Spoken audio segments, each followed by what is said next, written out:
മലപ്പുറം നിലമ്പൂർ മുണ്ടപ്പാടത്ത് കാട്ടാനിറങ്ങി പ്രദേശത്ത് കൃഷി നശിപ്പിച്ചു. 2 വൈദ്യുത തൂണുകളും തകർത്തു. സമീർ ബിൻ കരീം മലപ്പുറത്ത് നിന്ന് വിശദാംശങ്ങളുമായി ചേരുന്നു. സമീർ, എന്തൊക്കെയാണ് വിവരങ്ങൾ?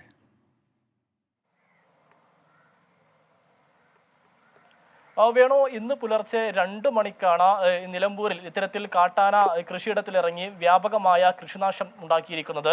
ഈ മാന്തോണി ഹംസ എന്ന് പറയുന്നയാളുടെ കൃഷിയിടത്തിലേക്കാണ് കാട്ടാന ഇറങ്ങിയത്. തുടർന്ന് 400ഓളം വാഴകളും ഒപ്പം തന്നെ അവിടെ ഉണ്ടായിരുന്ന തെങ്ങുകളും എല്ലാം തന്നെ കാട്ടാന പിഴുതെറിയുന്ന ഒരു സാഹചര്യമുണ്ടായി. വാഴകളൊക്കെ തന്നെ കുലച്ച വാഴകളായിരുന്നു എന്നുള്ളതാണ് ഏറെ പ്രധാനപ്പെട്ട കാര്യം. തുടർന്ന് പുലർച്ചെ ഏതാനും അരമണിക്കൂറിലധികം സമയം ഈ കാട്ടാന കൃഷിയിടത്തിൽ സമയം ചിലവഴിക്കുകയും പിന്നീട് ഇവിടെ നിന്ന് പോകുന്ന ഒരു സാഹചര്യമാണ് ഉണ്ടായിരിക്കുന്നത്. നിലവിൽ നാട്ടുകാർ പറയുന്നത് ഫലപ്രദമായ ഈ കാട്ടാനകളെ തടയാനുള്ള ഒരു മാർഗം നിലവിൽ നിലമ്പൂരിൽ സ്വീകരിക്കുന്നില്ല എന്നുള്ളതാണ് നാട്ടുകാരുമായി ബന്ധപ്പെട്ട ഒരു പരാതി. ഏതായാലും നിലവിൽ ആളപായം തന്നെ ഉണ്ടായിട്ടില്ല. നമുക്കറിയാം, നിലമ്പൂർ എന്നത് സ്ഥിരമായി കാട്ടാന ശല്യം രൂക്ഷമായ ഒരു പ്രദേശമാണ്. ഈ നിലവിൽ ഈ കൃഷി നശിപ്പിക്കപ്പെട്ട സ്ഥലത്ത് നേരത്തെയും കാട്ടാന നിരവധി തവണ എത്തിയിരുന്നു എന്നും ഈ നാട്ടുകാർ പറയുന്നു.